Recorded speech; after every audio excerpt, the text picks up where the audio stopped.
Well, so we're going to have two presentations tonight at our meetup. I'm going to start off. So I'm Thomas Logan, and I have a company called Equal Entry. I work on all types of helping organizations make their websites, multimedia, their mobile applications be accessible. This presentation was basically something I gave at CSUN this year. So CSUN is the biggest sort of conference on people with disabilities and technology. It happens in San Diego in February. So I was looking to basically take some of the information that I did at that presentation and share it with you all today. So the first piece, and my magnification's a little off here, but starting off with this idea of like multimedia accessibility, I started off with this point of I'm really interested in education first is like one of the first places to care about making information accessible. You know, if we're going to enable everyone to be able to fully participate in society, education is a place to start.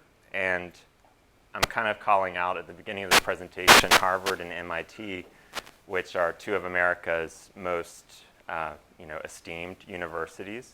We can start from looking at those universities and seeing that they both have pending litigation about making their coursework and their materials accessible. So I kind of started with that of like, they're kind of easy brands in a way to talk about this issue with, of like, if our best institutions aren't doing this work to make their content accessible, all of the other institutions as well need to be learning and understanding these requirements. So I think it's exciting that these universities are now addressing multimedia accessibility, but in some ways too, we have to look at the fact that it did require lawsuits and it did require students with disabilities to advocate for their rights and fully support that. So I'm starting off with just calling out, this is an example of MIT's open courseware. So MIT, that was one of their... Sorry about to interrupt your flow. Yeah. I'm getting a little bit of RF, so I'm going to switch it to a different frequency here. Session 1. Okay. So this is just starting off. I took one course. I just went into a course that was about film. So again, the theme here was I was looking at things relating to multimedia. So I took a course from linguistics and philosophy. I could be a student on the web just taking this course. This video has no closed captions, has no transcript. So it just shows that this was not something difficult for me to find. In fact, I probably could have picked from a lot of different courses on the site. I was just looking for one specific to video. I pulled it up, and so I'm calling out that's an example of why that lawsuit became necessary, I guess, is that you have all these course materials. You have on educational platforms, a lot of times professors speaking kind of either off the cuff or live in a classroom setting. And really, like, ideally, those professors would be having a service like what we have here with Mirror by Night from White Coat Captioning, where all of the presentations are being captioned live as they're being given. Because really, once you have the caption or the transcript, having that be available on the site is not very difficult. It's not much more to add. I think it's a lot harder for the university to look backwards at all of the different materials they have online and now think, how am I going to make all of that accessible? So that being said, on the positive side, this was an example from edX, and this is accessible documents in multimedia. This course was made at Georgia Tech University. And so this platform, the good thing about this platform, it has built into it the ability to include closed captions. It's a little bit hard to see, but over here on the right, the transcript is actually available and is interactive. So if you wanted to jump down into a specific part of that lecture, you could click on this particular sentence and it would jump the video there. So this again shows there's a benefit of adding accessibility into the materials in that it enables this other functionality to be used. Listening now, there's a trend with people listening to video at like 2 times the speed, 3 times the speed when people have to process this video material. And it reminds me of people who are blind use screen readers, they oftentimes have been listening at a really high speed. So all of these things working together, it's like all of these things benefit people that need to access the information.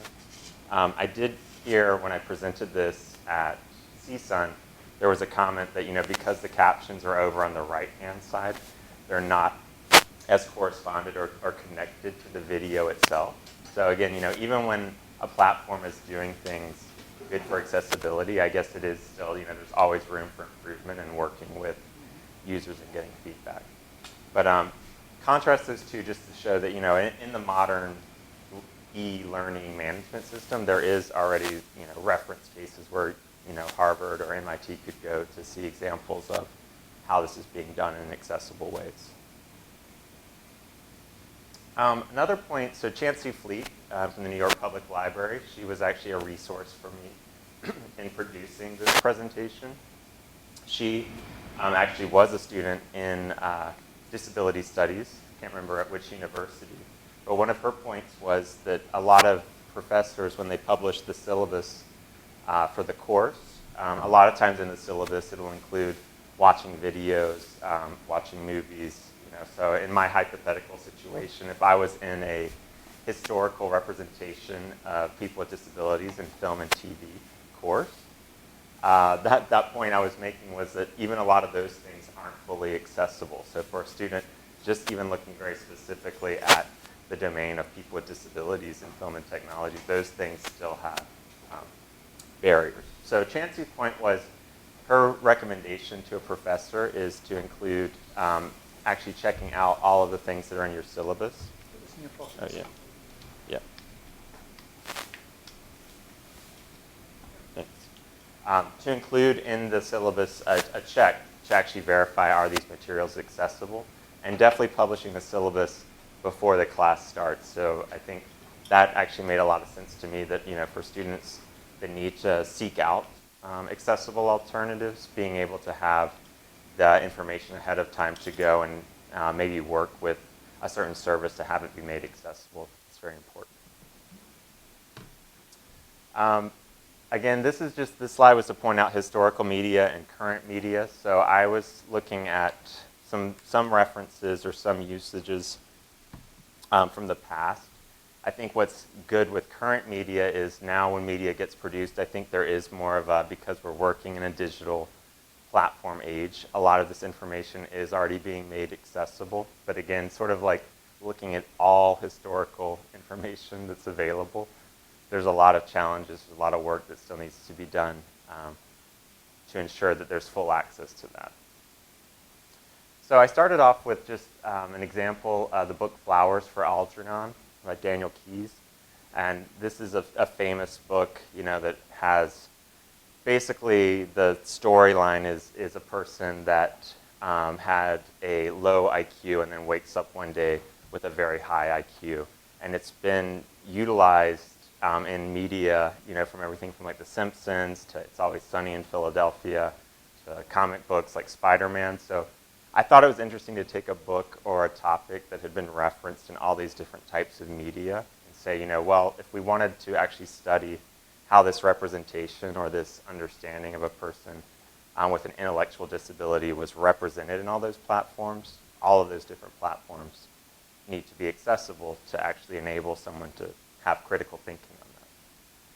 So starting with the book, again, this is a service Chancey told me about. It's called Bookshare. So Bookshare is something where if you actually have a vision impairment, and it's, I think, physical disability and learning disability, if you have some type of documentation for that, this is a US service that then allows you to gain access to accessible equivalents for free. And so it's pretty cool, has a volunteer service, something, if this is an area you're interested in. I know that there's the ability to help Bookshare add more pieces of media into its library. So that might be one place that if this was assigned in a course, a student might be able to go to this service and say, I want to get the audiobook for free. Then I'm pointing out now we live in an age where you can get all these things on all of these different platforms, and they've all had their own challenges and requirements to make it accessible. So Kindle, for example. The Kindle now has a pretty robust accessibility support, but that wasn't necessarily the case right when that device came out or became available. But that might be a place a student would go to gain access to this text. Audible. So Audible has a very large population of people with disabilities that use the audiobooks. And again, it's pretty cool that the audiobooks now, you're going to get like a more dynamic reader. It's not going to be necessarily synthesized speech reading the book, and especially if it's like a celebrated work of art, it probably is going to be on a platform where you have a better narration of it. Barnes & Noble, they've gone through their own piece with the Nook, making that accessible. I think that's one of the themes in accessibility is if you think about every device or every way information gets made accessible, all those devices have to have support to actually make sure that the text itself is accessible. But they've done work as well. iTunes, iBooks, so we have lots of choices.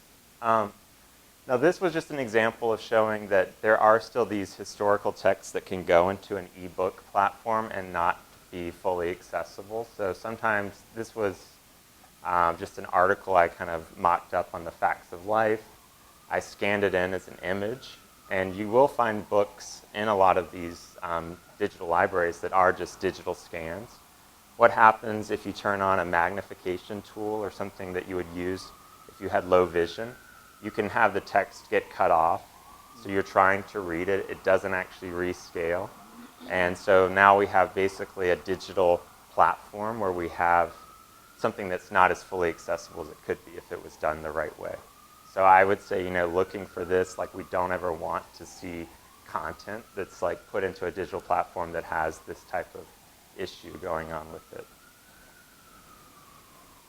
Another thing that's really cool, if it is working right, like then you can change the colors, change all of the, all of the fonts and things. So in a fully accessible platform, like I actually find for myself, I don't normally wear glasses, and I have become so tuned to reading in digital books that I've bought some books just going back to like, oh, I want to read a paper book. And if the publisher chose to publish that paper book with a small font, it's actually really hard for me to read, and I'm like, wow, I wish I had bought the digital version, because I do just kind of prefer having the dark background. And so I think that's what, again, this is all accessibility things, but having the digital flexibility to adjust the content, that's great in that platform. This was another one I've seen. So a lot of books that have lots of charts and diagrams, those frequently have no reflow. So again, I think that's probably even still an area to continue developing and advancing. But I've found that this was a book, I think, on designing good presentations, and it was all just scanned images. So again, I kind of wanted to return it once I got it, because I was like, that font is way too small to read. One other presentation style is Braille, right? So Braille would be another way of actually reading a text for a person that was blind, that would not require listening to speech, but would let you read the text via touch. So this is something where at like the Andrew Haskell Talking Braille Library, you can actually get printed Braille versions of books. And so again, going from like a syllabus point of view, if you knew that you had certain books that you needed to read, you'd have time to go to a place like that and get a Braille version of the book, ideally. Okay, so now other ideas of analyzing criticism, or ways that, this was the idea of like, I'm a student in the class, the professor's posting information, asking me to comment on it. It's just very common to see now, now we're seeing a lot of video recordings, but in the past they're just audio recordings of the lectures. So it's just a barrier when it's audio only, like there's just an audio file, and if you can't access that audio file, what do you do? The first technique, right, is just publishing a transcript. So that's something that we do for our meetups. For example, when we finish the meetup, Mirabai sends us a text file of the presentation.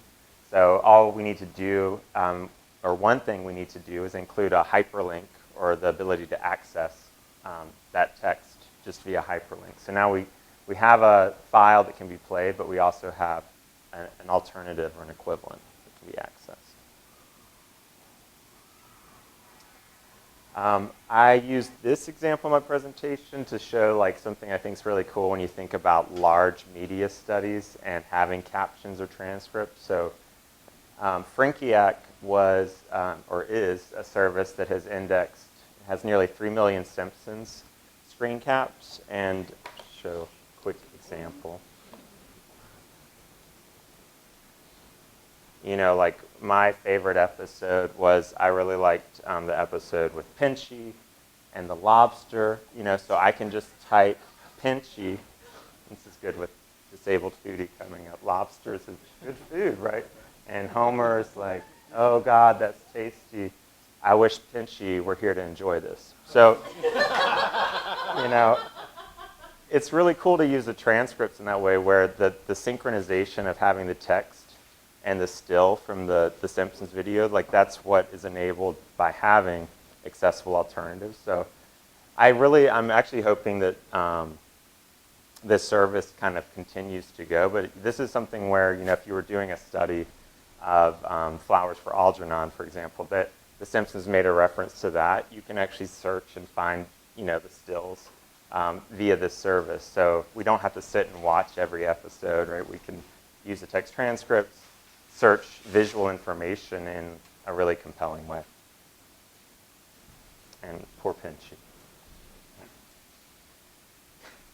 And then this was an example of just looking at Spider-Man comics and talking about, I actually, you know, full disclosure, still don't know a lot about accessible comics, but just thinking that, you know, you really have these complex graphics where you have different cells that are expressing, you know, scenes in a dialogue. So it seems like to be making it accessible, we are just looking at it like looking at any type of image, breaking down the images into logical ordered parts and providing full descriptions of what's happening.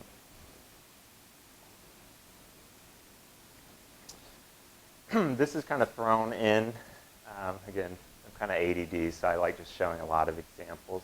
This was showing off that like captions aren't always one and the same. Like there are new caption formats that have additional functionality. So this still is just showing that the placement of the caption in the text is actually related to who is speaking the dialogue. So again, this shows that there's always innovation kind of happening in technology and in the standards for making content accessible. It can be very confusing in a video or multimedia to know which character is speaking. Sometimes characters are both speaking at the same time. And so some of the newer captioning formats support that ability to actually specify positions of who's speaking. I love that show too. This was another one. Actually, can you move that one up for good? This was another still from Charlie, which was I think one of the first movie representations of Flowers for Algernon.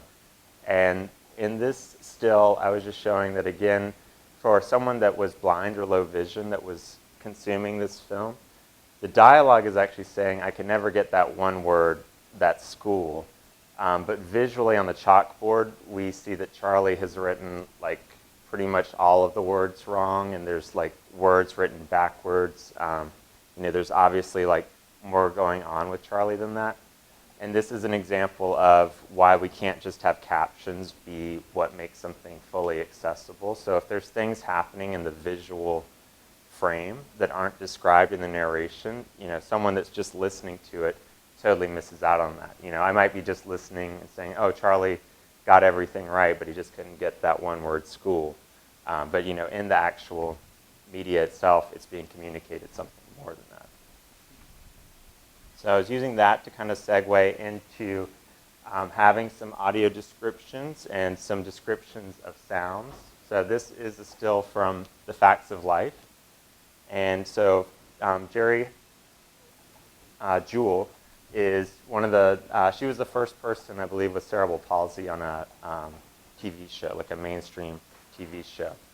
And I'm showing that I picked some videos from YouTube. You know, you can find lots of videos of copywritten content on YouTube.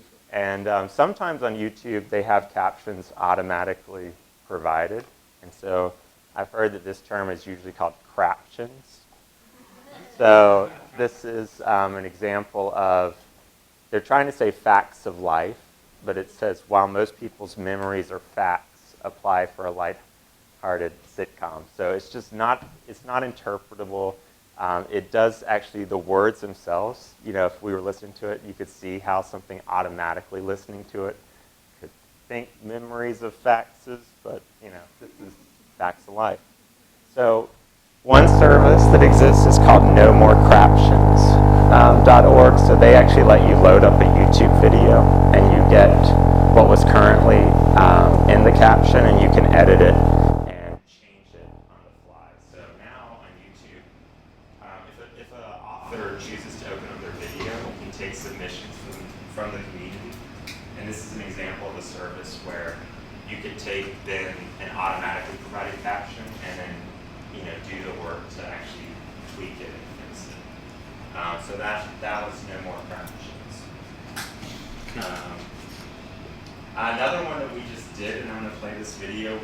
This is showing kind of how cumbersome it can be if you wanted to make an accessible alternative. I found kind of one of the big moments for Jerry sort of educating people about cerebral palsy, and that video is on YouTube but with no captions. We had to download the video, like re-rip it, and then like upload it back into YouTube in the equal entry account to like show this accessible alternative. That's obviously like too much work, but that is something that's documented for example, like university professors. Like if you're using a YouTube video that doesn't have an alternative, that's kind of one of the things you might have to do to make it accessible if the source material isn't accessible itself. Play this. Yeah, she was. No, you please stop bothering Jerry with all these questions. She's exhausted from the trip. No, I'm not. And questions, Robert. Ignorance facts. Oh, that's so true.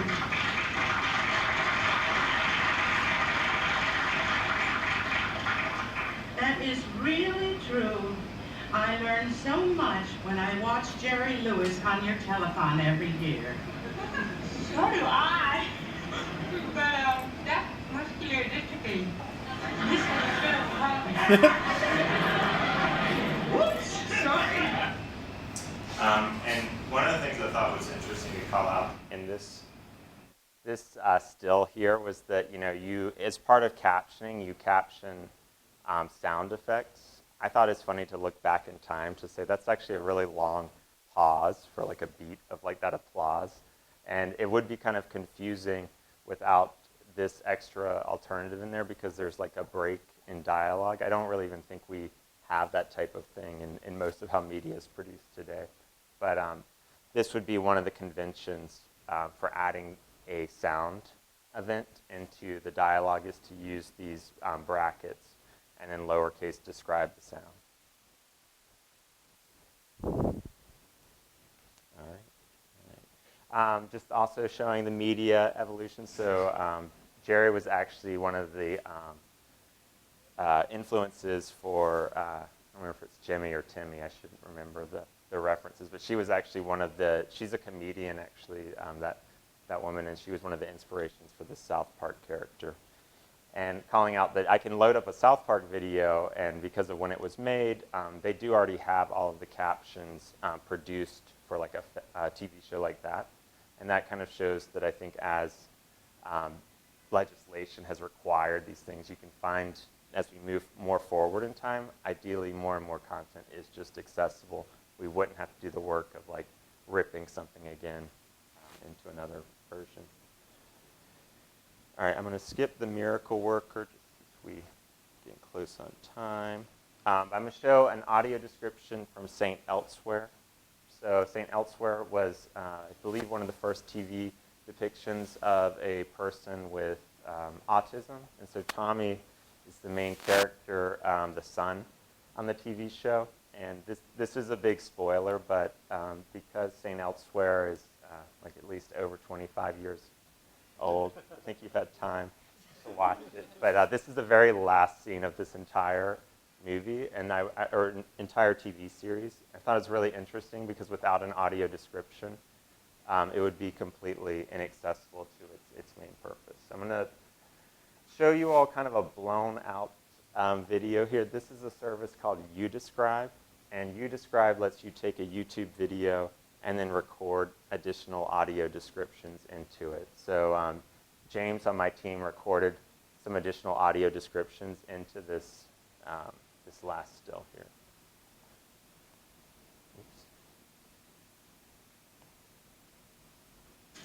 Has he been to give you any trouble? He's been sitting there ever since you left this morning. Tommy sits on the floor, staring at a snow globe. Just like he does every day. World of his own. Careful with that, son. Westfall crosses the room and crouches beside Tommy. I don't understand this autism thing, Pop. Here's my son. I talk to him. I don't even know if he can hear me. As he sits there all day long in his own world, staring at that toy.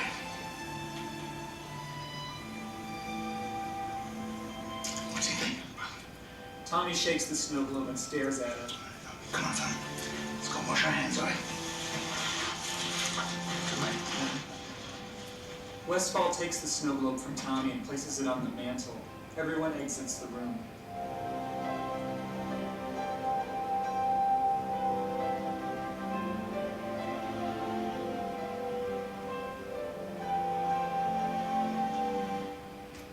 Inside the snow globe is a model of St. Luigi's Hospital with snow swirling around it.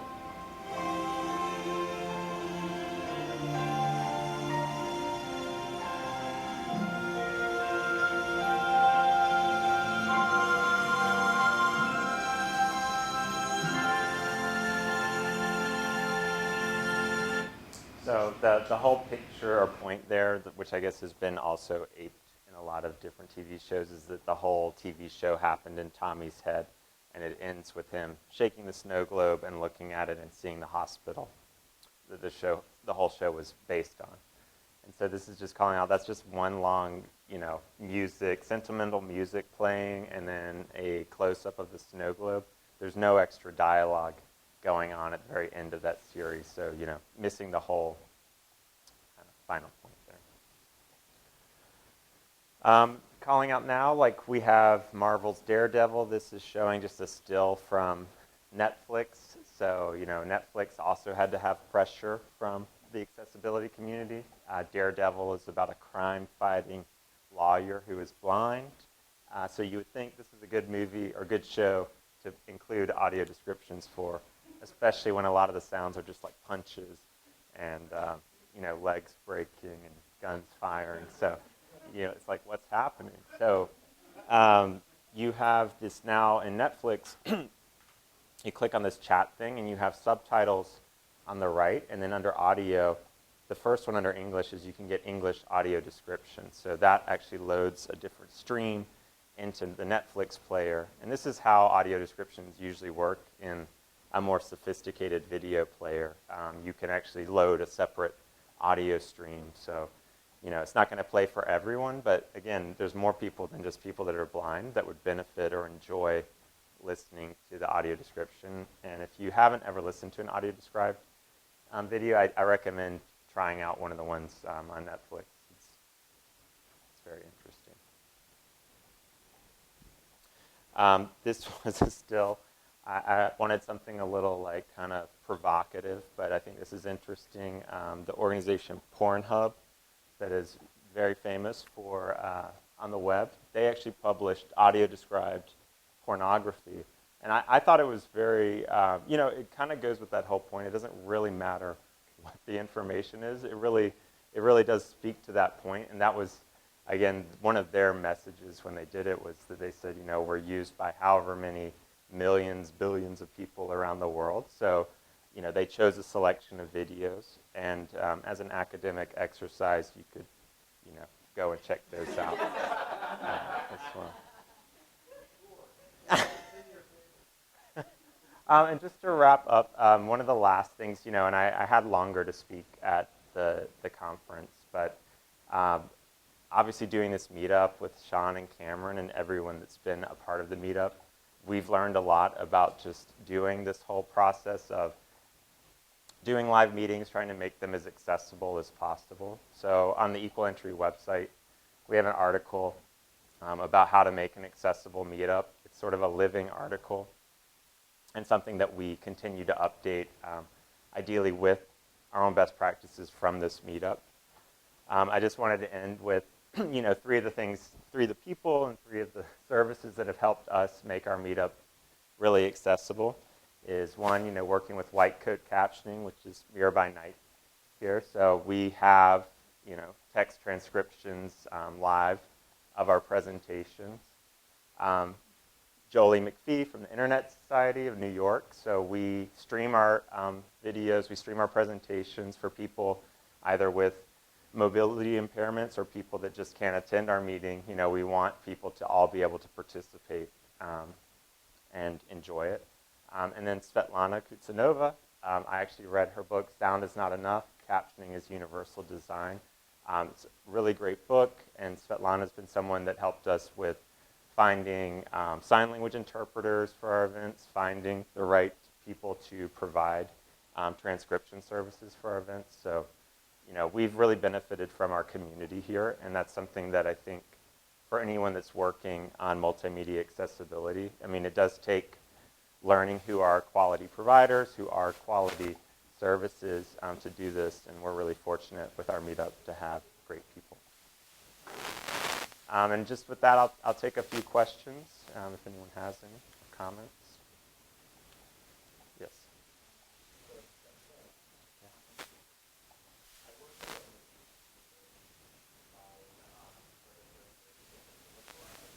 City, English, Spanish, Chinese, Korean, Russian, and Asian Creole. And one thing is that as the agency develops more multimedia resources and the city develops more multimedia resources in languages other than English, are there best practices for content that is presented in more than one language that is multimedia? So I think, just to summarize, having the closed captioning or the transcripts available in more than one language, and then in a government agency in New York, there's 6 official languages to kind of support. One of the things I guess that's good is like in the video players themselves, that's been functionally available that you can have the content being spoken just in English, but then have the captions available in all of the other languages. So that's always been another reason to advocate, I guess, for having closed captions is that then for someone that, you're not going to film the video in all 6 languages or record someone speaking the video in all 6 languages. So, yeah, I guess I would say, yeah, you have to get it translated, but then the video players do support letting someone choose their language and find out which languages are available. I know that YouTube will support that. Do you know of any off-the-shelf, like open source players that have support for that outside of YouTube? Yeah, that's a good question. I'm actually not sure. There's a great link there that I should include for this. That someone in the Slack group that we bring up from time to time has done this sort of shootout of all the different video players that exist. There's like 23 or 26 in their list, and they've made a matrix, and that's one of the things in the matrix. So I'll share that. Did you have a question?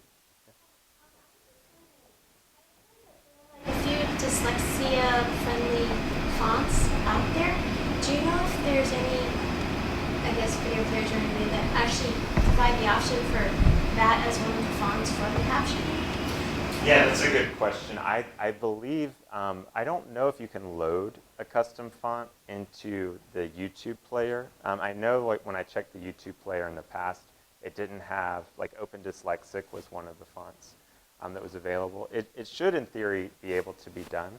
I know with HTML5 video players, you can do that, but yeah, I'm not actually sure if they should include that by default. All right, well, I will wrap with that. Thanks for your attention. attention, and I will now hand it over to David Friedman, the disabled foodie.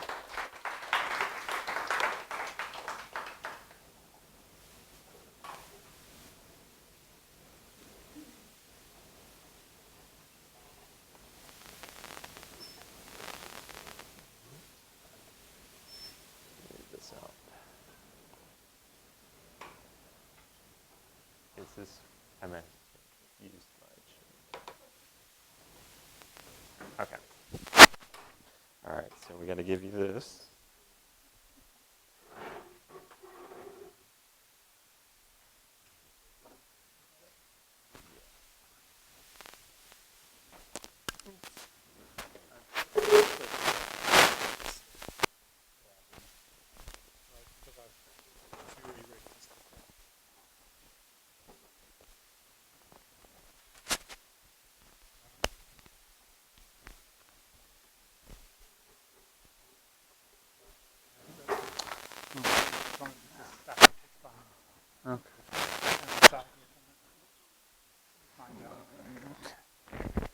But I'm just afraid I'll knock it off. Yeah, thank you. It's perfect. Okay. All right. I'm all set. Hi, everybody.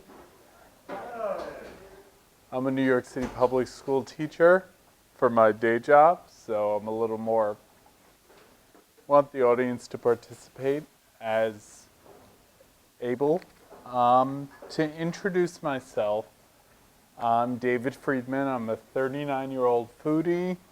I have a more than 15-year-long rare undiagnosed autoimmune disease that has progressively done damage to my motor, balance, and coordination. So I've been in the wheelchair. This coming November will be 2 years. Prior to that, I was using crutches for 4. And like I said, I'm a special ed teacher, so I'm on vacation now. And I also do freelance graphic design. So the logo up there, no, I designed that. A little brag time.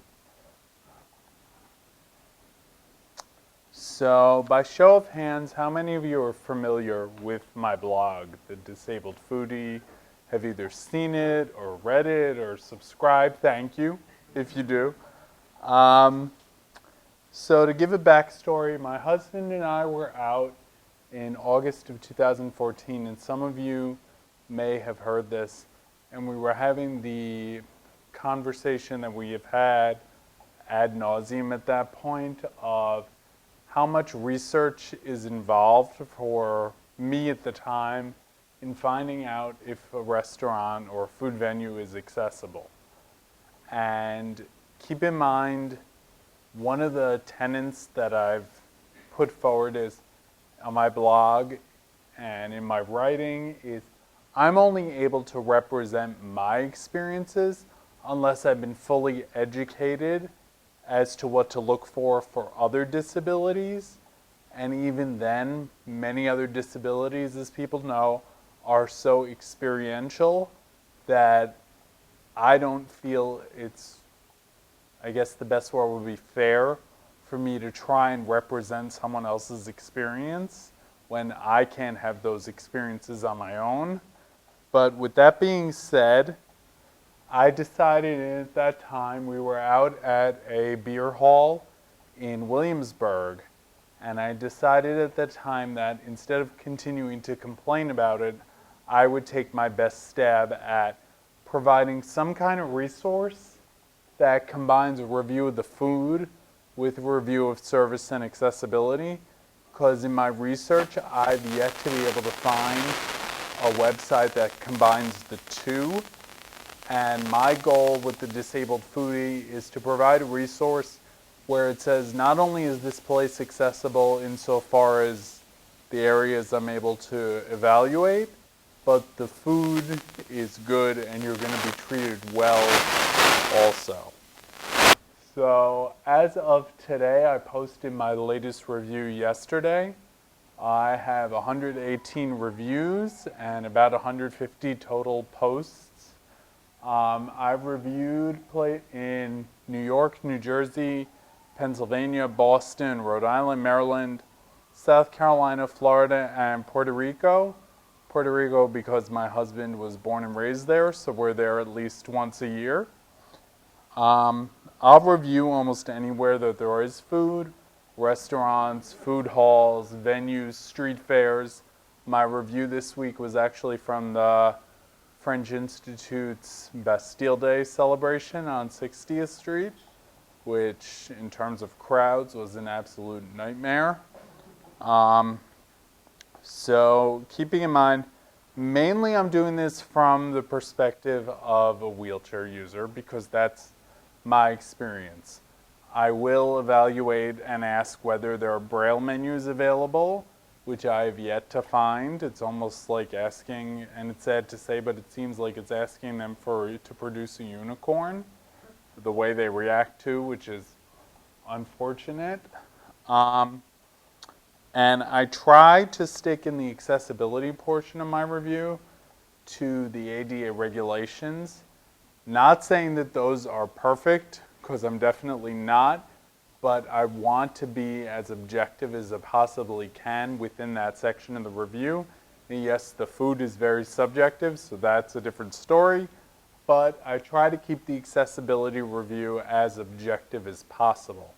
For those of you who haven't seen my blog, I break the accessibility down into 4 areas. I evaluate the entrance and whether the doors are passable, are they easily opened, is the transition from the outside to the inside smooth. I evaluate the bathroom, and unfortunately, just due to the way it's set up in most restaurants, I'm usually only able to evaluate the men's room at this point. Although with the changing in regulations, I may be able to go into both and see what's going on in both. But I'm looking for grab bars, space.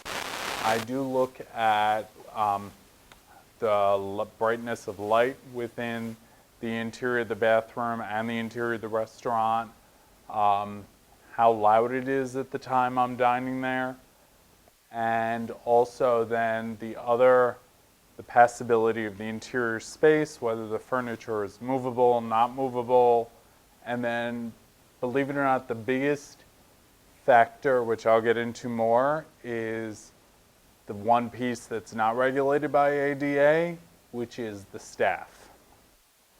And on average, I get between 1,000 and 2,000 hits per month from countries all over the world. So I'm pretty proud of that because the blog will be 2 years old in August.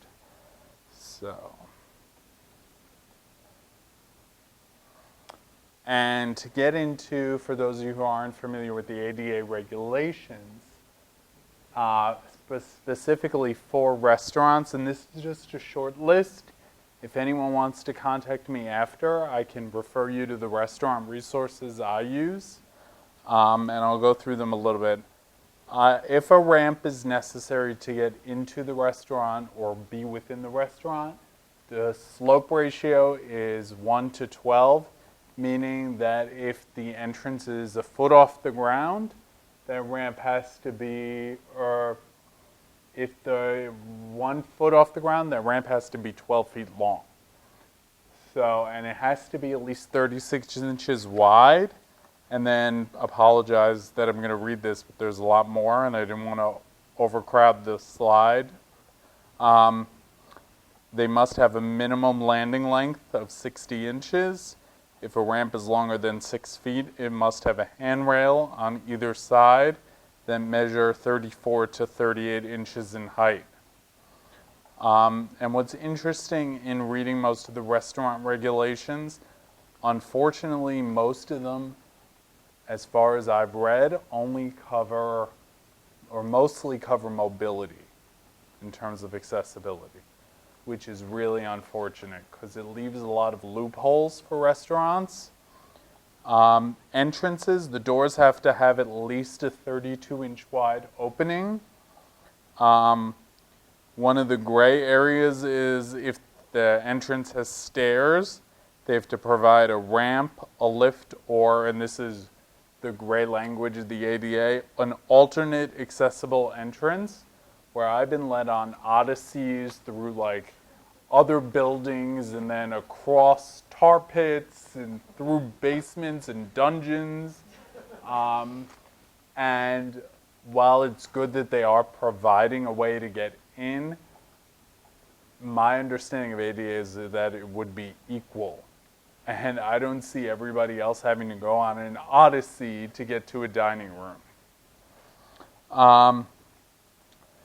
So there's text about you need to be able to open a door with closed fist.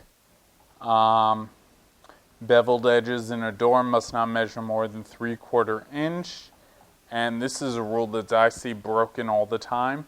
Threshold edges must be 1/4 inch or less.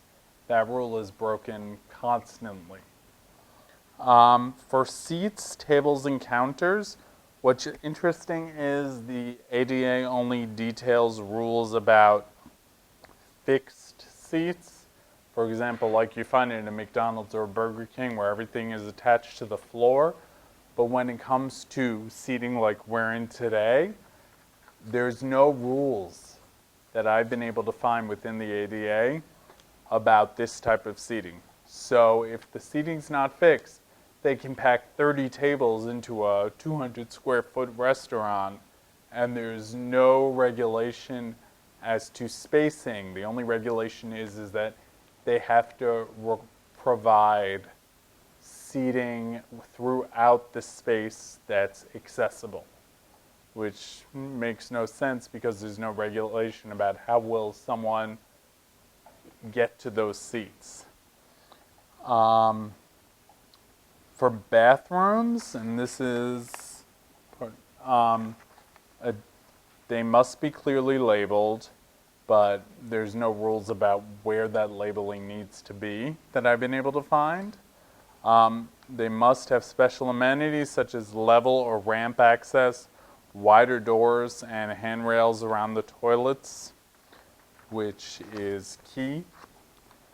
But believe it or not, another area that's frequently violated, and I see this in New York all the time, is cashier and food ordering counters must be 36 inches tall or less, or they should have a lower space to the side where someone in a mobility assistive device such as a wheelchair or scooter can make an easier exchange instead of having to reach over a 4 or 5 foot tall counter.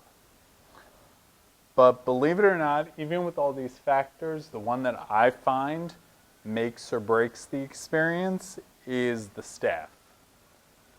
So to get into that a little bit more, as many of you know, one of the rules in ADA is if the building was built before 1990 and hasn't been modified at all, they don't have to bring it up to code.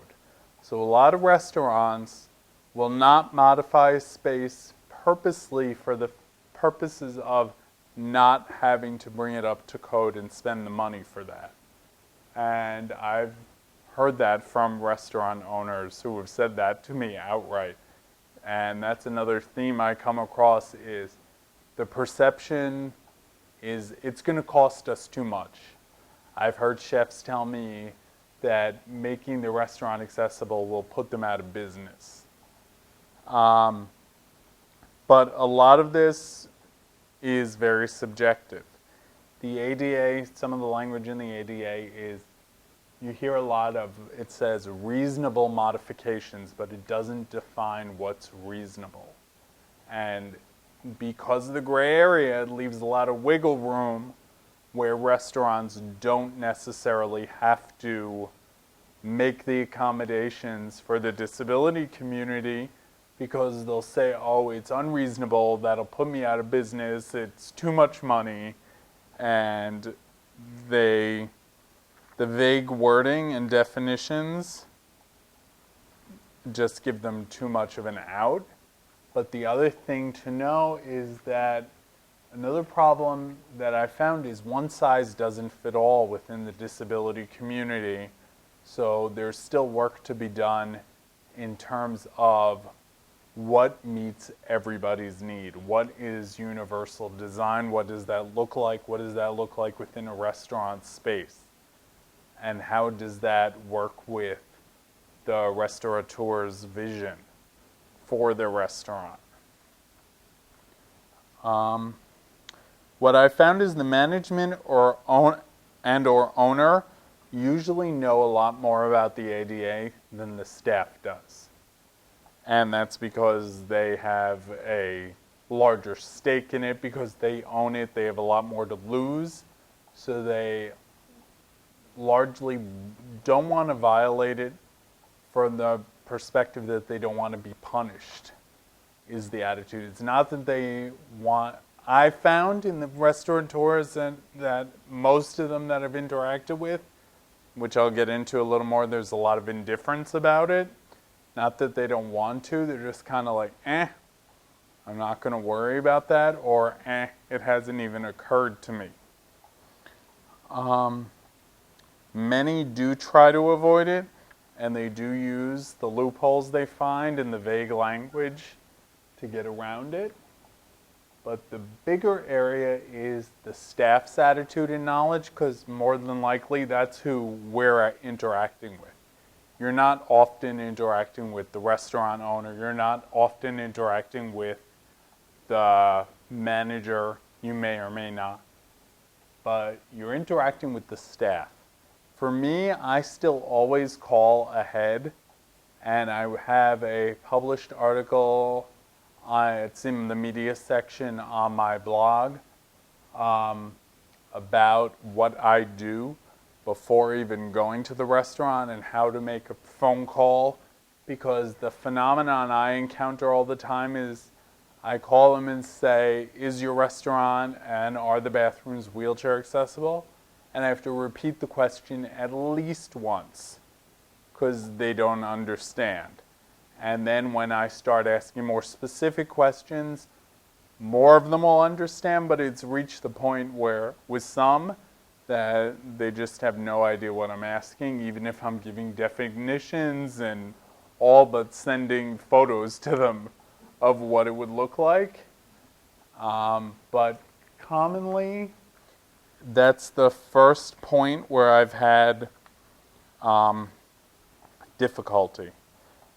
Another area, and you guys could raise your hand, how many of you have encountered staff that doesn't know what to do when they're confronted with someone with a disability?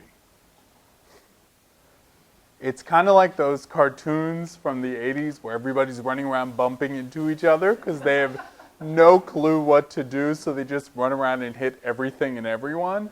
I actually had that happen. A friend of mine who happens to be a disability rights lawyer, we were going to go out to eat, and he went to Sushi Samba ahead of time in the West Village and asked them about accessibility and asked them if they're wheelchair accessible, and they yesed him to death. And we got there, and what they called the ramp at the entrance was a curve like this. And when a wheel hits another curve, it doesn't go over. They literally started doing that running around, bumping into each other thing, and they didn't ask how they could help. And then after the meal, once I finally got in and made it circuitously all the way around the dining floor, because they put me and him at the furthest table to reach, which didn't make sense. And I asked to use the restroom, and they said, oh, it's downstairs, with no elevator, no lift, nothing. But they swore to him up and down that the restaurant was accessible. So what I've also found is largely there's no training of staff in terms of ADA. And quite often the reason I found for this is that there's such a high turnover in staff at restaurants that management ownership don't feel it's worth putting the money into it, and or they don't even realize that this is somewhere where they should be training their staff. So the other thing is, and I was speaking with Sarah earlier about this, is that there are no inspectors out there checking restaurants and public facilities whether they are ADA accessible.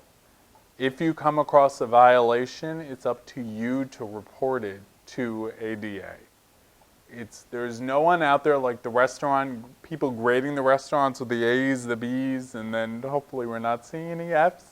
But there's no one out there actually checking up on this. The government is relying on the public to say this is a violation, that's a violation, I came across this isn't right. So it's up to us. That brings me to the main focus, which Thomas had asked me and expressed interest in hearing now that my blog is almost 2 years old and I have over 100 reviews, is how are restaurants reacting to my posts? And if a restaurant has a Twitter account, a Facebook, or an Instagram account, I will alert them to my post. Once it's posted, I'll tweet it to them first if they have a Twitter, then I'll default to Facebook, and then I'll go to Instagram, depending on which they have. The majority, I get absolutely radio silence. Nothing, no response, no reaction, nothing. No, and it's dumbfounding because I've done so many. And I'd say 99%, I get nothing. The more interesting reactions, I'm listing 3. The first, and it's funny, I live in Jackson Heights, and there's a really active website called jacksonheightslife.com. And on that website, the Jackson Heights community is very active on. So I found that that's actually a really good way to promote my posts. So when I post to that, I'll get at least 10 to 20 hits a day to my post just from that. And when I reviewed Uncle Peter's, which is in Jackson Heights, Queens, they have at least a foot tall step at the entrance. And they do have a portable ramp. The portable ramp is 2 feet long if we're lucky. So when we went, I think it was for my husband's birthday one year, and a friend of ours joined us. And I have a manual chair, and it was frightening because the angle had to be at least 45 degrees, if not greater. And it was pretty frightening. So in my review I posted, and the language I used was something to the effect of, the staff should be aware that this is an issue. Someone on Jackson Heights Life went ballistic on me. That it's not the staff's responsibility. And I said, granted, it's not the staff's responsibility to purchase an appropriate ramp, but they could advocate to the management, and this person was dogged in their attack on me. And I, being a little bit of a nosy body, kept asking, are you disabled yourself? Person would not answer, just kept saying how it's a wonderful restaurant, and I should be grateful that they have a ramp at all. And so that was one negative interaction. The next negative interaction, I get courted because of the nature of my blog by all the latest food apps that tell me they're the latest and greatest and they're revolutionary and they're going to change the food world. So I went to a focus group where there were foodies and chefs and restaurant staff, and I raised the issue of having Braille menus printed.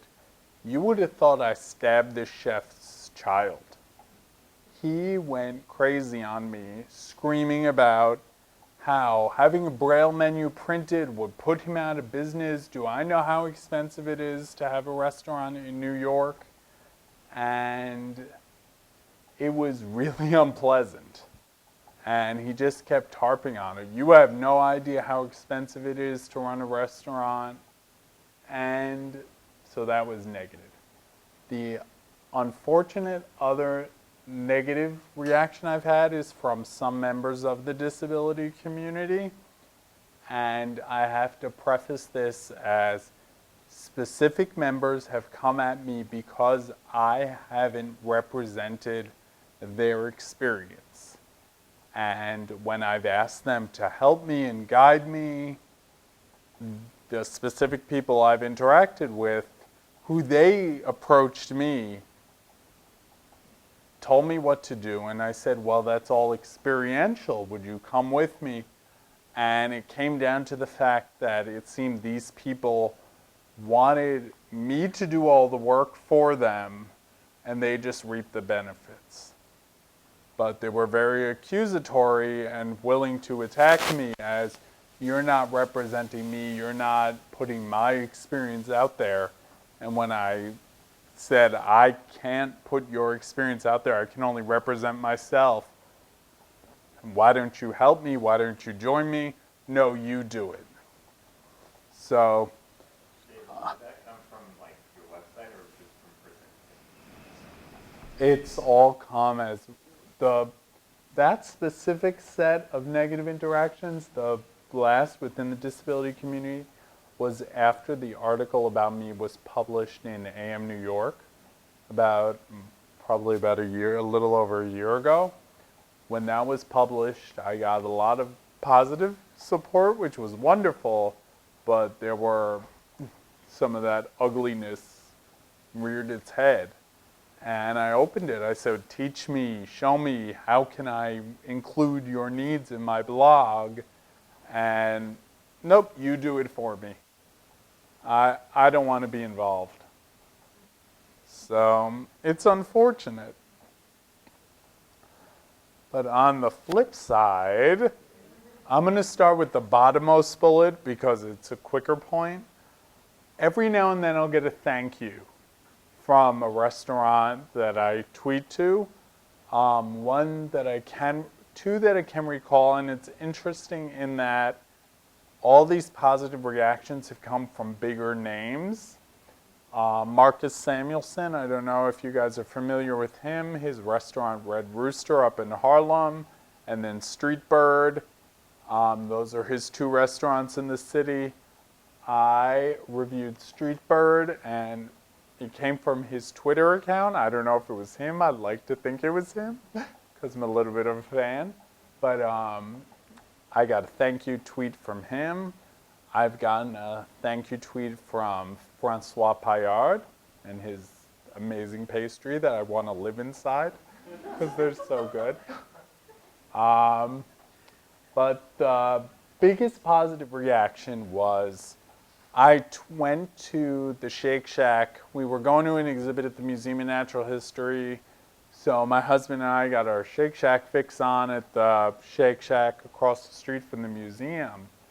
And I reviewed it. And I tweeted to Shake Shack. I tweeted to Danny Meyer, who owns Shake Shack, as well as a number of other restaurants. And I got an almost immediate response from one of their vice presidents. Can we talk? I want to talk. Let's talk about this. Thank you so much. Within probably 3 hours of that, I was on the phone with him, having a long discussion. And then I said, well, if you want me to work with some of your staff and train them on ways to better work with the disability community, I'd be willing to do that. And he said, let me get back to you. And then I heard from the regional manager from Manhattan, and we were setting up trainings, and they were done this past October at 3 Shake Shacks in Manhattan. And it was, I'm just making sure, The difference is Danny Meyer is not your traditional restaurateur. He's actually trained in hospitality. So because of that, his approach to the restaurants seems to be much more inclusive, much more how can I help and include as many people as possible, because he's smart. He recognizes it's a business, which is something that a lot of restaurateurs don't necessarily recognize, that the disability community is a source of revenue. So in October, I trained the staff at the one by the Museum of Natural History, the Shake Shack, the one here in Times Square, and then there's one down in, it's Tribeca. So I did Saturday mornings at each. I worked with their staff for about, it was a quick little half-hour presentation with questions and answers before the store opened. And then, pardon me, I got to clog my arteries with free Shake Shack after each one. But they were very receptive. The experience was really great. The thing that I found is, and it happened at each shack, was that people who have people with disabilities within their families or themselves were much more open and much more willing to engage. Largely, they were great as a whole, but those were the ones who tended to ask more questions and respond to what I was talking about more. In my talks with them, I reminded them that people with disabilities are still people, so you're going to get a range of reactions no matter how nice you are. Some people don't want to be approached about their disability, and some people will be open to it. So I reminded them about that. I told them, you don't take it personally if someone says no. If you offer them help, that's their choice, and they have every right to that. I also reminded them to use discretion when approaching someone to help. Don't call it out. Don't shout it across the restaurant. Find a moment when they're aside and approach that way, and be a little more discreet about it. And also, there's a lot of anxiety from people who are not disabled that they're worried about upsetting the person who is disabled when they approach, like they're going to remind them that they're disabled. And what I told them, I said, it's no secret to me that I'm in a wheelchair. You're not going to be the one who reveals it to me. And I'll go, when did that happen? So that alleviated a lot of their concerns. So with that being said, I've been trying to engage other restaurants, and I put a section where I have references from Shake Shack on my blog called the Work With Me page, and I've gotten no other restaurants who want to work with me yet. And I'm still trying to engage them, but I also have been trying to engage the disability community. Every now and then I'll post a poll, or I'll try to solicit comments to get a dialogue going, and that just doesn't take off either. So there's a lot of silence I'm finding on both ends as a whole. Yes? You said you got thanks from people's Twitter accounts.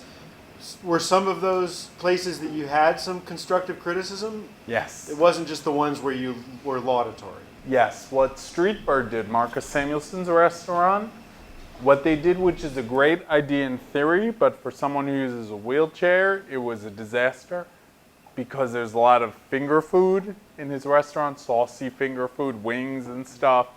They had rolls of paper towels on hangers underneath the tables. And I pointed out to them that while that's a great idea in theory, you just eliminated one side at every table for someone who uses a wheelchair or a scooter to get at that table. And most commonly, I looked around, that side of the table was always the side facing the aisle. So that's the optimal position for someone like me to get at that table. And you've taken, you figure it's a good almost half a foot to a foot of space that's now gone from underneath the table. So they thanked me, but they didn't really say whether they would do anything about it. But it was better than getting a negative reaction. In terms of how do we fix it, education and training of everyone involved is key. And it can be as simple as mentioning something nicely at a restaurant that wasn't right, saying, oh, my meal was really great, but I noticed this. Is there anything that can be done about that? And I've done that, and staff has largely been receptive. One of the lessons I learned from teaching, especially parent-teacher conference night, start with the positive, put the negative in the middle, finish with the positive. They're much more receptive to it. So, and oftentimes what's interesting is it just hasn't been a thought in their mind, which is why it hasn't been done. They don't think about someone who requires Braille, someone who requires space to negotiate the areas, someone who requires a ramp.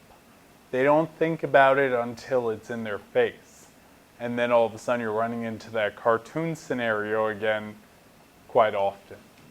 But one of the facts I found that they also don't realize is that our community is a source of revenue.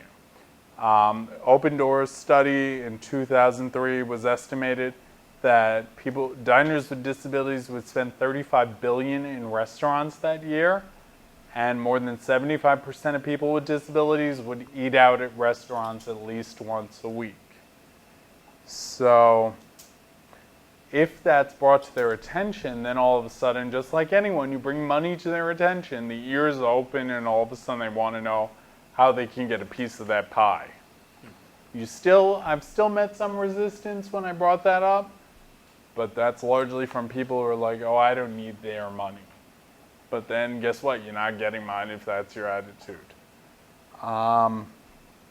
What I'd be interested in doing, and now I've got a captive audience for this, if anyone would be interested, because I can't go back to the Shake Shacks because I train them, I'd be interested in doing a feature on the disabled foodie at some point where people go back to those Shake Shacks and see how they interact with people with disabilities. If the treatment is good or it hasn't changed or it's poor, it'd be interesting to see how effective it was, because I'm sure that they'd be open to that as well, because they were so willing to find out how they could do better that it would be kind of a follow-up. So if anyone would be willing to work on that with me, I'd be open to that.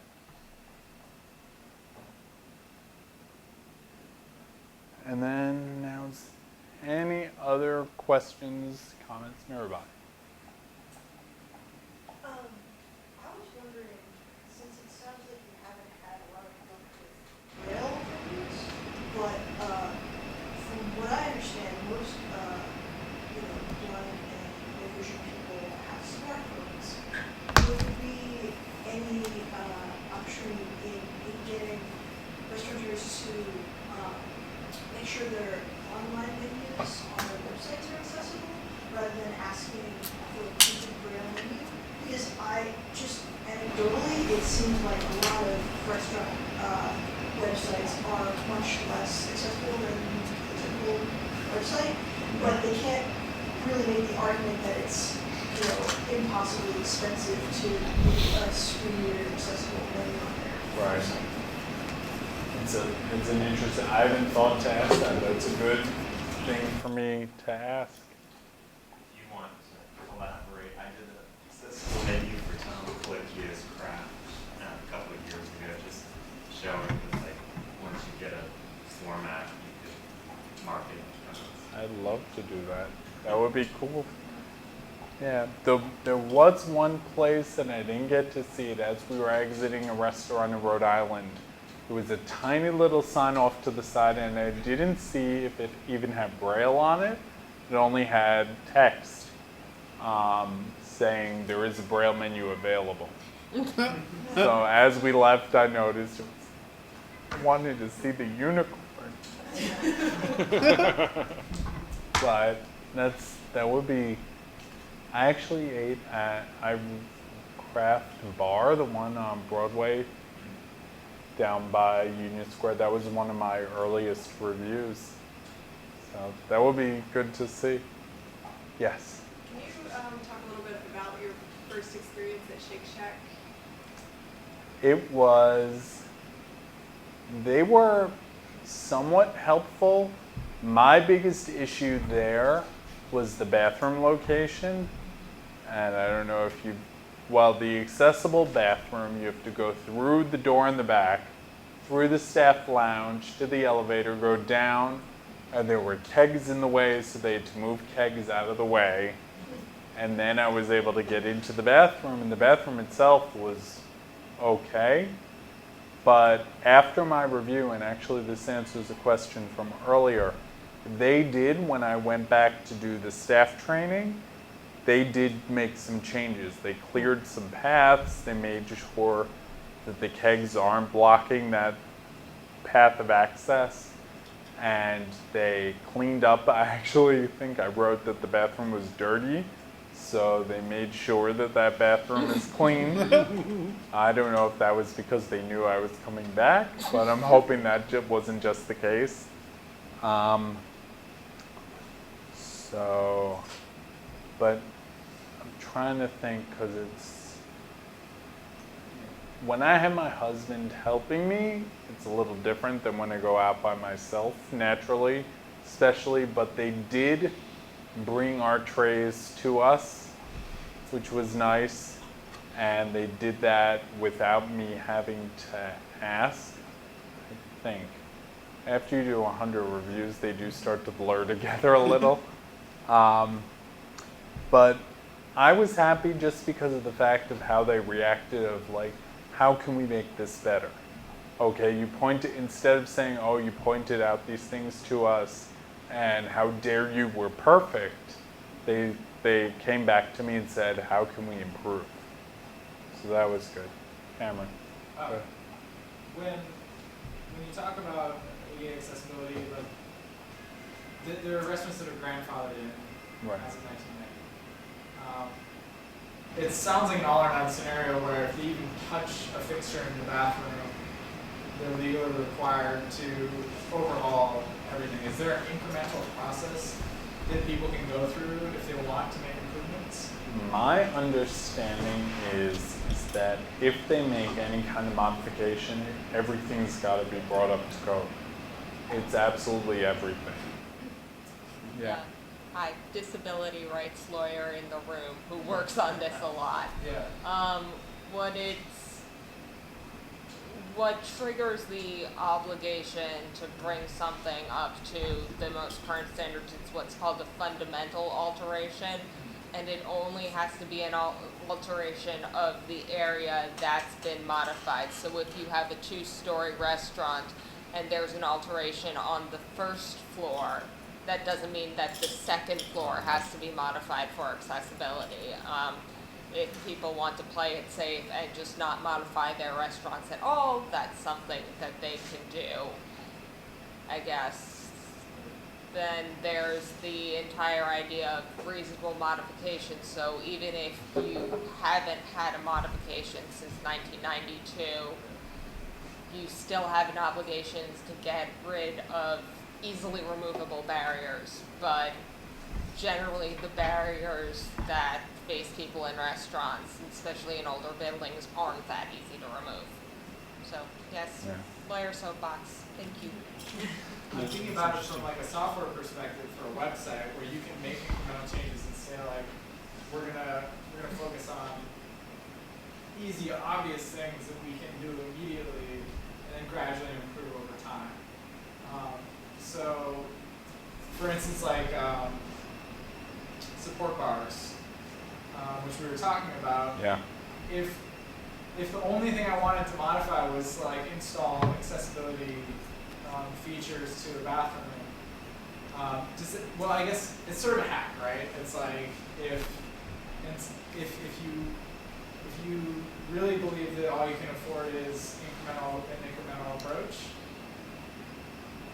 there's some prohibitive nature to the law as it stands now. It feels like to me, and like is there a way to get around that? Yeah, right. Yeah. But the other question I have is, does that trigger an inspection? Like when you modify the bathroom? No. It's like taking this in as positive light as you can. My message is that restaurants should start now with anything they can to move towards accessibility. It's a maybe contentious statement in this room, but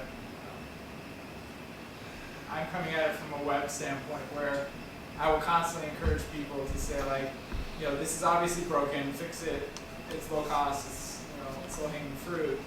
Is there an analogous approach in physical spaces? Not that I've heard of. I don't know if you've heard of. It depends. I work on physical accessibility issues in all sorts of public places all the time. I spend a lot of demand letters, and it varies. Some of them are nice demand letters saying, hey, these are an easy fix. You can move the soap dispenser a few feet down. You can install the grab bars. That's not going to cost you money. And by the way, that's required by the law because it's not going to cost you money, so do it right now. And then on the other hand, when you do have new buildings or new alterations and something hasn't been made accessible, you get a little bit more pointed and said, look, you redid your entire restaurant after Hurricane Sandy and there's still not an elevator here. There needs to be an elevator here. Fix it now. But it's really case specific, and I don't know. People tend to be somewhat more receptive to lawyers than they are to annoyed customers. Sometimes. How do you choose what restaurants you're going to? Is it just by taste, or there's certain things they need to meet before you go? No, it's based on what my husband and I are interested in doing. Where we're interested in eating. Are we going to see an exhibit at a museum? Are we going, for instance, I probably won't have a review this weekend, but I have some backlogged reviews I gotta publish because we're going to Governor's Island this weekend. But like last weekend, I was interested in going to the Bastille Day thing, the Bastille Day Festival, and I had made plans a while ago to meet my aunt there. So that's what resulted in that. Or if we're going to the Metropolitan Museum of Art, my husband will say, let's find a restaurant around there. I also follow a lot of food blogs, Eater, Tasting Table, so all that stuff that's coming up, which is constant in the city, and it definitely gets to be way too much. I'll add them to my checklist, which I have on my iPhone, of like 50 restaurants I want to go to. So it's not really, I'm not really looking at, let's see if this place is accessible. The drive to go to a restaurant is, I want to try their food. I've heard great things.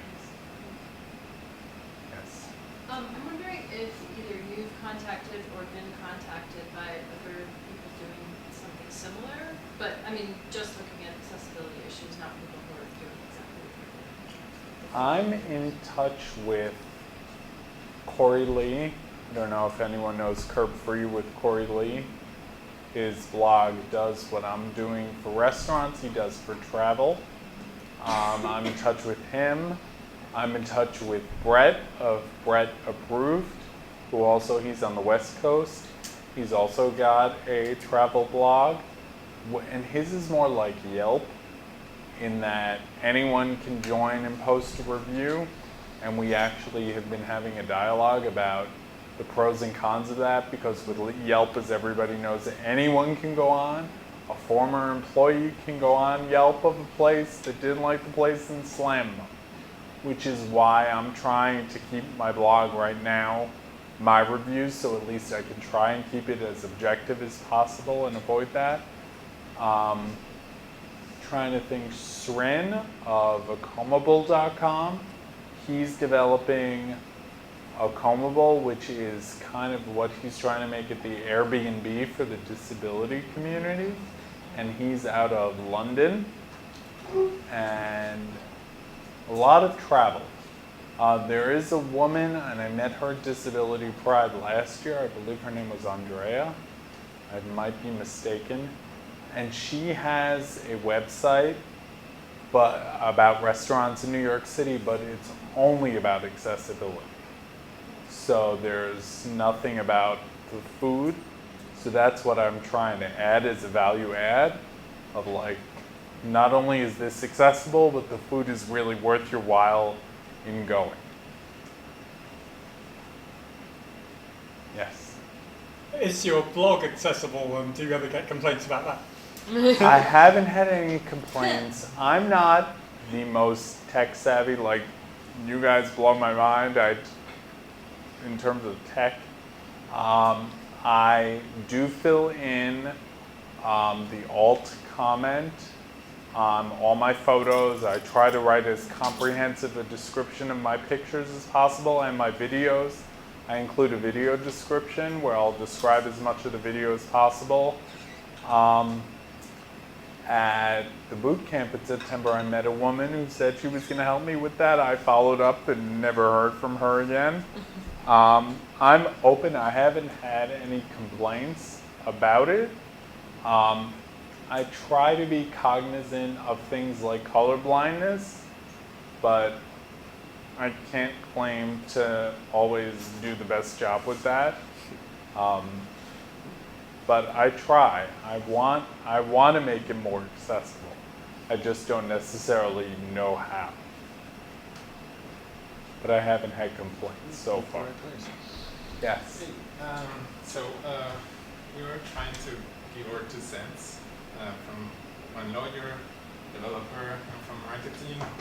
I believe you, the problem have a perception.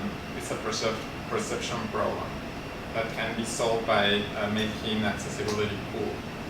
And this is something about business owners, of course, will follow a trend. And consumers, even though you are not disabled, you will support those businesses who support accessibility.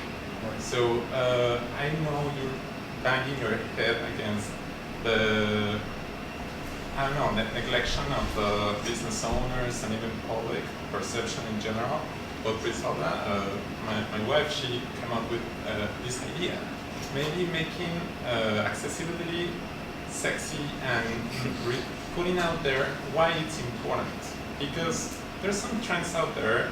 I'm sorry if there's someone gluten is following the trend of gluten, but it's not that important, you know, and it's not right now. I swear, I have friends that are not, I swear, they're not gluten intolerant, but now they are. Because I'm sorry if I'm offending someone, I swear, I'm not willing to, but the truth is that there's more important things that can be put on that spot by media and by press and by anyone that can support us. So we'd love to talk with you. That'd be great. There's a way to make this a trendier subject. You're right. I have been trying, and I've gotten some press, mainly within the disability community press world, although I was featured in AM New York, which is a major press vehicle. I have been trying to, I've been sending not necessarily press releases, but requests. Andrew Siff from Channel 4 News lives in my neighborhood, and when I'm teaching, he walks his kid to school one way and I pass him every morning the other way. So I wrote to him and he said, oh yeah, I'd love to do a feature. He was full of it. No follow through. And I'm very much big on follow through. I always follow through. If I say I'm going to do something, I do it. I do it almost immediately, which drives my husband nuts because he's very Puerto Rican in that he'll say, oh, it can wait, it can wait, it can wait. And I'm the exact opposite. But I've reached out to every major media outlet in the city, pitched it as the story of like, come and do a day out dining with the disabled foodie and see what it's like to dine out in New York City with someone. Trying to show and do it from the perspective of, one of the things that I say on my blog is I want to reward the restaurants that get it right. And the disability community should give those places their business and reward them in that capacity. Whereas the ones that aren't getting it right, I'm not doing this to be punitive. Like, I want to show them, here's where you guys can do better, and then they make the changes and do better. That's what I'm looking for. So exactly what you're saying, make it a cool thing to do. Not only is it the right thing to do, but this is cool. Plus, again, it's hitting them in the wallet. This will bring you more business because the word of mouth will spread within the disability community, and then the disability community rewards you with the business. So I agree.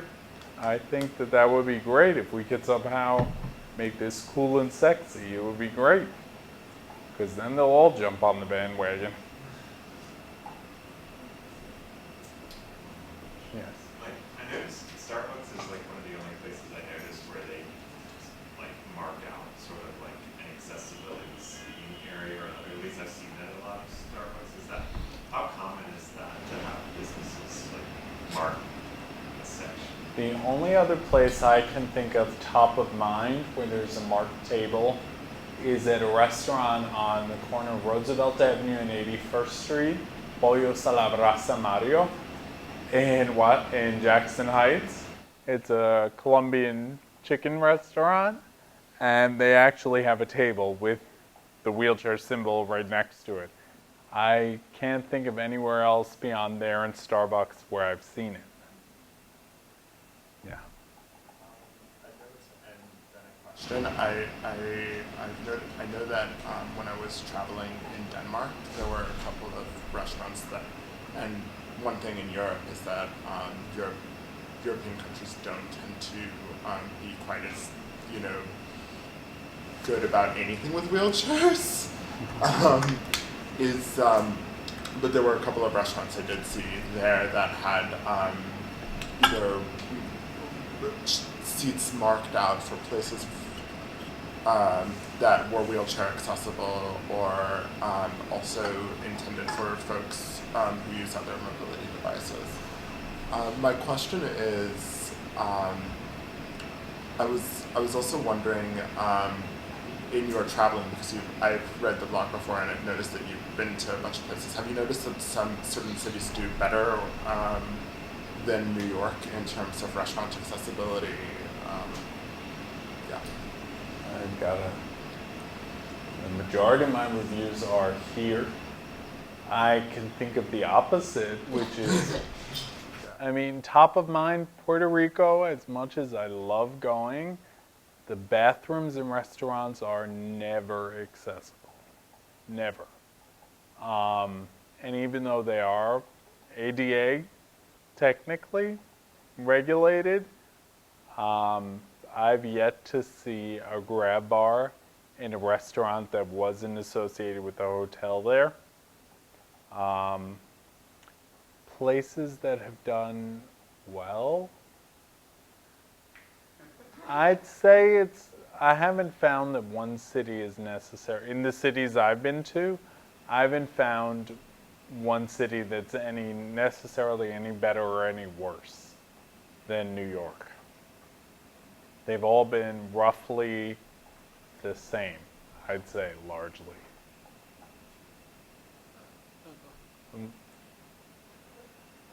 Yeah. My quick question was, I wonder, we're talking about restaurateurs, and my impression of many restaurant owners is they're essentially small business people in contrast to someone like the Shake Shack owner, Right. and as such tend to be myopic. But I wonder about the construction trade that actually sells to the rest of the people who are developing and fixing up their restaurant. Like, I'm wondering, isn't that a community, a channel unto itself, or is it just this regular? You just hire any developer. I wonder how that works. I know from speaking to architects that they're all trained in ADA compliance. Right. They have to. In college, they have to take it. Whether it's implemented or not is a different story. But that's as much as I know within what, because I haven't really had as much interaction with those people as I do with the restaurant staff. Mm-hmm. But I know that on paper, they're supposed to be applying all the ADA standards to everywhere that's built. Yes. You mentioned in the presentation that at one restaurant you had a manual wheelchair, and I'm just wondering what the differences are with the manual wheelchair, an electric wheelchair, and a scooter in terms of restaurant qualities. So far as Just in terms of, are there certain accommodations that will work for some but not others? Are there, better cross purposes with, trying to only accommodate one that then shuts out the others? Or do you have to, sometimes get the description of the restaurant and that will determine whether you go with the wheelchair versus the scooter? usually I'm using my manual when we're traveling, because my wheelchair, because this is not mine, this is a rental, because my wheelchair is being repaired. My personal wheelchair switches from motor, the motorized wheels come off, and then I can put lighter manual wheels on. And because I'm 6'4", it's a custom chair built for someone my size, and it's got the right angle for my legs. So it's the same chair, it's just a manual functionality. And that's because we're putting out on a plane to go to and from wherever we travel, and it makes it a lot lighter for my husband to pick up and put in and out of a car. In terms of space, I've never really thought about that and like how the space works differently for manual or motor. The motor for me is easier to maneuver within a space. I'm not that great with the manual. I bump into a lot more things, but then again, I also have muscle spasticity, and I also get fatigue from extreme exertion, which is the reason I use the power chair a lot more. But it's that's an interesting question that I hadn't thought about. I would say anecdotally, I know a couple of female wheelchair users that have taken a manual wheelchair to a restaurant that was not, the entrance wasn't accessible, but their partner could pick them up and carry them, and they could pick up the wheelchair separately and carry that into the restaurant over the steps or whatever it was. We've got to pause on a question. One more question, and then we'll wrap up. Not a question, if someone has an actual question. Well, what did you No, have? it's just that one thing I've heard a lot of from power chair users is that the turning radius for a power chair is often bigger than the turning radius for a manual chair. Power chairs are bigger, they need more space.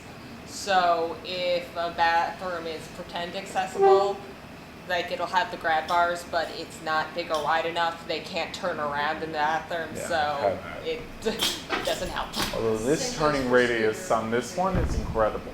Mm-hmm. This one turns on a dime. My chair, not so much. Yeah. Okay, well, thank you, David. That was great. All right, so I wanted to wrap up And I've got an announcement if. Yeah, go ahead, Joe. Totally. Tomorrow morning I'm off to DC. It's the Internet Governance Forum USA, which for me, us in the Internet Society, is our big party. They've got a plenary and 2 breakout rooms.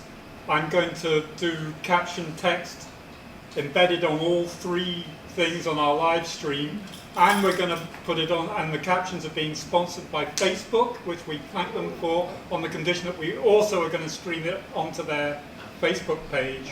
So, you know, it's an achievement to like get Facebook involved in the captioning, and you know, to be involved with a new Facebook Live. The address is igf-usa.org.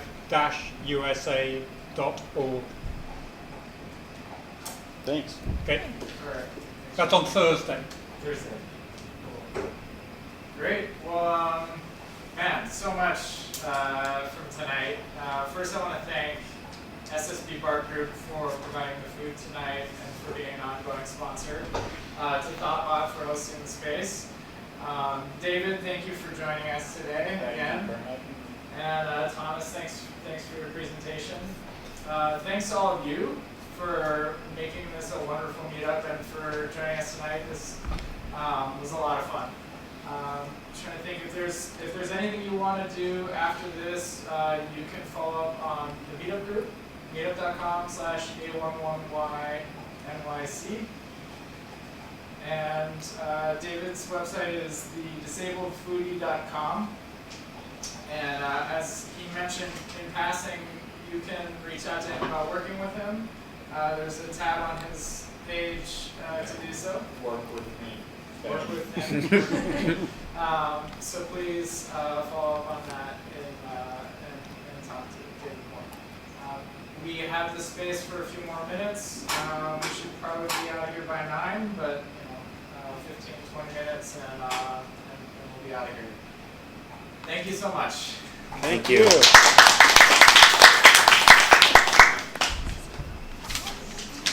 I always enjoy these. I think we Oh yeah, these are always good. Yeah, I want to come Always in. great talks. Yeah.